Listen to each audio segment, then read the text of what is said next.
Bienvenidos a este canal de filosofía, teología y la visión franciscana del hombre y de la vida.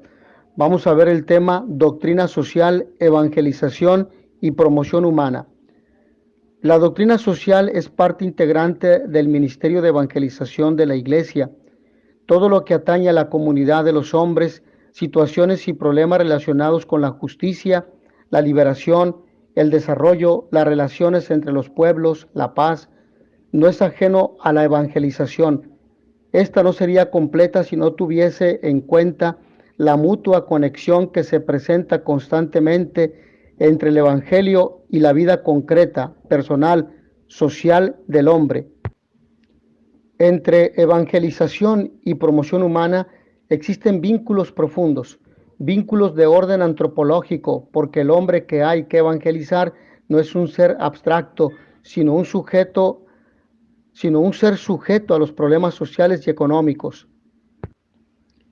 Lazos de orden teológico, ya que no se puede disociar el plan de la creación del plan de la redención, que llega hasta situaciones muy concretas de injusticia, a la que hay que combatir, y de justicia que hay que restaurar. Vínculos de orden eminentemente evangélico, como es el de la caridad. En efecto, ¿cómo proclamar el mandamiento nuevo sin promover, mediante la justicia y la paz, el verdadero, el auténtico crecimiento del hombre? La doctrina social tiene de por sí el valor de un instrumento de evangelización y se desarrolla en el encuentro siempre renovado entre el mensaje evangélico y la historia humana. Por eso esta doctrina es un camino peculiar para el ejercicio del ministerio de la palabra y de la función profética de la Iglesia. En efecto, para la Iglesia enseñar y difundir la doctrina social pertenece a su misión evangelizadora y forma parte esencial del mensaje cristiano, ya que esta doctrina expone sus consecuencias directas en la vida de la sociedad y encuadra incluso el trabajo cotidiano y las luchas por la justicia en el testimonio a Cristo Salvador. No estamos en presencia de un interés o de una acción marginal que se añade a la misión de la Iglesia, sino en el corazón mismo de su ministerialidad. Con la doctrina social, la Iglesia anuncia a Dios y su misterio de salvación en Cristo a todo hombre, y por la misma razón revela al hombre a sí mismo. Es un ministerio que procede no solo del anuncio, sino también del testimonio. La Iglesia no se hace cargo de la vida en sociedad bajo todos sus aspectos, sino con su competencia propia, que es la del anuncio de Cristo Redentor. La misión propia que Cristo confió a su Iglesia no es de orden político, económico o social. El fin que le asignó es de orden religioso, pero precisamente de esta misma misión religiosa derivan funciones, luces y energías que pueden servir para establecer y consolidar la comunidad humana según la ley divina. Esto quiere decir que la Iglesia, con su doctrina social, no entra en cuestiones técnicas y no instituye ni propone sistemas o modelos de organización social. Ello no corresponde a la misión que Cristo le ha confiado. La Iglesia tiene la competencia que le viene del Evangelio, del mensaje de liberación del hombre anunciado y testimoniado por el Hijo de Dios hecho hombre. Ahora bien, respecto al derecho y deber de la Iglesia, con su doctrina social, la Iglesia se propone ayudar al hombre en el camino de la salvación. Se trata de su fin primordial y único. No existen otras finalidades que intenten arrogarse o invadir competencias ajenas, descuidando las propias o perseguir objetivos extraños a su misión. Esta misión configura el derecho y el deber de la Iglesia a elaborar una doctrina social propia y a renovar con ella la sociedad y sus estructuras mediante las responsabilidades y las tareas que esta doctrina suscita. La Iglesia tiene el derecho de ser para el hombre maestra de la verdad de fe, no solo de la verdad del dogma, sino también de la verdad moral que brota de la misma naturaleza humana y del Evangelio. El anuncio del Evangelio, en efecto, no es solo para escucharlo, sino también para ponerlo en práctica. La coherencia del comportamiento manifiesta la adhesión del creyente y no se circunscribe al ámbito estrictamente eclesial y espiritual, puesto que abarca al hombre en toda su vida y según todas sus responsabilidades.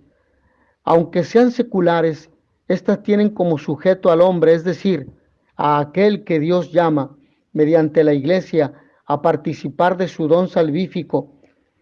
Al don de la salvación, el hombre debe corresponder no solo con una adhesión parcial, abstracta o de palabra, sino con toda su vida, según todas las relaciones que la connotan, en modo de no abandonar nada a un ámbito profano y mundano, irrelevante o extraño a la salvación.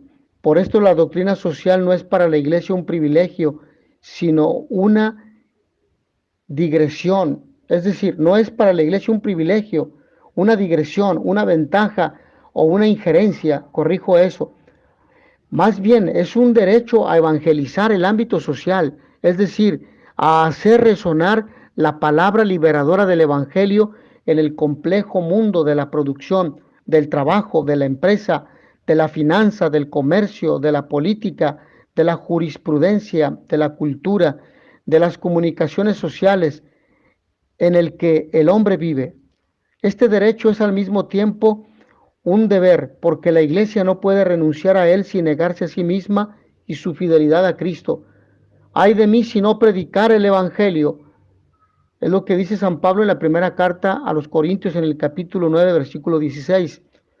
La amonestación que San Pablo se dirige a sí mismo resuena en la conciencia de la Iglesia como un llamado a recorrer todas las vías de la evangelización, no solo aquellas que atañen a las conciencias individuales, sino también aquellas que se refieren a las instituciones públicas. Por un lado, no se debe reducir erróneamente el hecho religioso a la esfera meramente privada. Por otro lado, no se puede orientar el mensaje cristiano hacia una salvación puramente ultraterrena, incapaz de iluminar su presencia en la tierra. Por la relevancia pública del Evangelio y de la fe y por los efectos perversos de la injusticia, es decir, del pecado, la Iglesia no puede permanecer indiferente ante las vicisitudes sociales. Es tarea de la Iglesia anunciar siempre y en todas partes los principios morales acerca del orden social, así como pronunciar un juicio sobre cualquier realidad humana en cuanto lo exijan los derechos fundamentales de la persona o la salvación de las almas. Ahora bien, respecto a la naturaleza de la doctrina social, hemos de hablar de un conocimiento iluminado por la fe. La doctrina social de la Iglesia no ha sido pensada desde el principio como un sistema orgánico, sino que se ha formado en el curso del tiempo a través de las numerosas intervenciones del magisterio sobre temas sociales. Esta exégesis explica el hecho de que hayan podido darse algunas oscilaciones acerca de la naturaleza, el método y la estructura epistemológica de la doctrina social de la Iglesia. Una clarificación decisiva en este sentido la encontramos precedida por una significativa indicación en la Laborem Exercens, en la encíclica Sollicitudo Rei Socialis. La doctrina social de la Iglesia no pertenece al ámbito de la ideología, sino al de la teología y especialmente de la teología moral. No se puede definir según parámetros socioeconómicos, no es un sistema ideológico o pragmático que tiende a definir y componer las relaciones económicas, políticas y sociales, sino una categoría propia. Es la cuidadosa formulación del resultado de una atenta reflexión sobre las complejas realidades de la vida del hombre en la sociedad y en el contexto internacional a la luz de la fe y de la tradición eclesial. Su objetivo principal es interpretar esas realidades examinando su conformidad o diferencia con lo que el Evangelio enseña acerca del hombre y su vocación terrena, y a la vez trascendente para orientar en consecuencia la conducta cristiana. La doctrina social, por tanto, es de naturaleza teológica y específicamente teológico-moral, ya que se trata de una doctrina que debe orientar la conducta de las personas. Se sitúa en el cruce de la vida y de la conciencia cristiana con las situaciones del mundo y se manifiesta en los esfuerzos que realizan los individuos, las familias, operadores culturales y sociales, políticos y hombres de Estado, para darles forma y aplicación en la historia.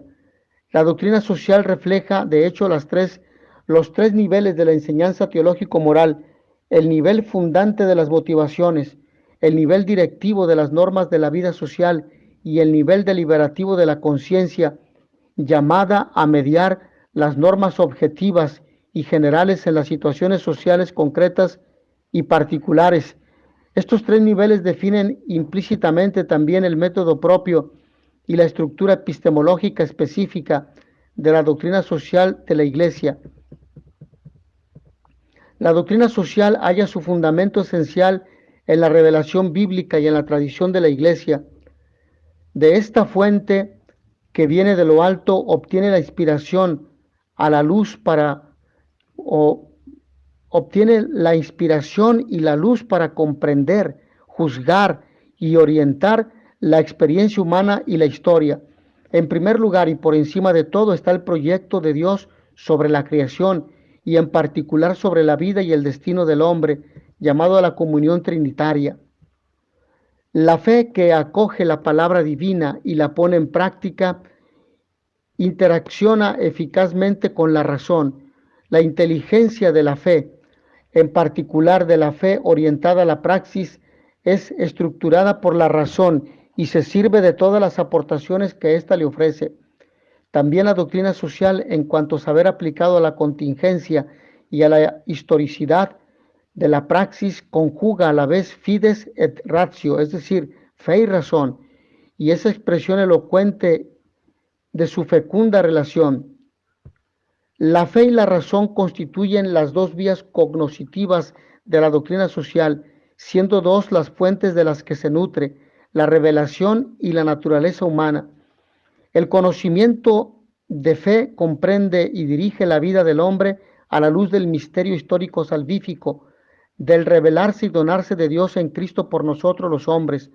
La inteligencia de la fe incluye la razón, mediante la cual ésta, dentro de sus límites, explica y comprende la verdad revelada y la integra con la verdad de la naturaleza humana, según el proyecto divino expresado por la creación, es decir, la verdad integral de la persona en cuanto ser espiritual y corpóreo en relación con Dios, con los demás seres humanos y con las demás criaturas. La centralidad del misterio de Cristo, por tanto, no debilita ni excluye el papel de la razón y por lo mismo no priva a la doctrina social de la Iglesia de plausibilidad racional y por tanto de su destinación universal, ya que el misterio de Cristo ilumina el misterio del hombre. La razón da plenitud de sentido a la comprensión de la dignidad humana y de las exigencias morales que la tutelan. La doctrina social es un conocimiento iluminado por la fe, que precisamente porque es tal expresa una mayor capacidad de entendimiento, da razón a todas las verdades que afirma y de los deberes que comporta, puede hallar acogida y ser compartida por todos. Ahora, hablemos un poco de en diálogo cordial con todos los saberes. La doctrina social de la Iglesia se sirve de todas las aportaciones cognoscitivas provenientes de cualquier saber y tiene una importante dimensión interdisciplinar para encarnar cada vez mejor en contextos sociales, económicos y políticos distintos y continuamente cambiantes la única verdad sobre el hombre. Esta doctrina entra en diálogo con las diversas disciplinas que se ocupan del hombre, incorpora sus aportaciones. La doctrina social se vale de las contribuciones de significado de la filosofía e igualmente de las aportaciones descriptivas de las ciencias humanas. Es esencial, ante todo, el aporte de la filosofía, señalado ya al indicar la naturaleza humana como fuente y la razón como vía cognoscitiva de la misma fe. Mediante la razón, la doctrina social asume la filosofía en su misma lógica interna, es decir, en la argumentación que le es propia. Afirmar que la doctrina social debe encuadrarse en la teología más que en la filosofía no significa ignorar o subestimar la función y el aporte filosófico. La filosofía, en efecto, es un instrumento idóneo e indispensable para una correcta comprensión de los conceptos básicos de la doctrina social, como la persona, la sociedad, la libertad, la conciencia, la ética, el derecho, la justicia, el bien común, la solidaridad, la subsidiariedad, el Estado, una comprensión tal que inspire una convivencia social particularmente armónica. Además, la filosofía hace resaltar la plausibilidad racional de la luz que el Evangelio proyecta sobre la sociedad y solicita la apertura y el asentimiento a la verdad de toda inteligencia y conciencia. Una contribución significativa a la doctrina social de la Iglesia procede también de las ciencias humanas y sociales. Ningún saber resulta excluido por la parte de verdad de la que es portador. La Iglesia reconoce y acoge todo aquello que contribuye a la comprensión del hombre en la red de las relaciones sociales, cada vez más extensa, cambiante y compleja. La Iglesia es consciente de que un conocimiento profundo del hombre no se alcanza solo con la teología, sino las aportaciones de otros muchos saberes, a los cuales la teología misma hace referencia. La apertura atenta y constante de a las ciencias proporciona a la doctrina social de la Iglesia competencia, concreción y actualidad. Gracias a estas, la Iglesia puede comprender de forma más precisa al hombre en la sociedad, hablar a los hombres de su tiempo de modo más convincente y cumplir más eficazmente su tarea de encarnar en la conciencia y en la sensibilidad social de nuestro tiempo la palabra de Dios y la fe, de la cual la doctrina social arranca. Este diálogo interdisciplinar solicita también a las ciencias a acoger las perspectivas de significado o de valor y de empeño que la doctrina social manifiesta y a abrirse a horizontes más amplios al servicio de cada persona conocida y llamada en la plenitud de su vocación. Mis hermanos, hasta aquí esta breve exposición sobre doctrina social, evangelización y promoción humana. Agradezco a todos ustedes su amable atención. Nos vemos en la siguiente sesión. Y notitia veritatis proficere, pax et bonum.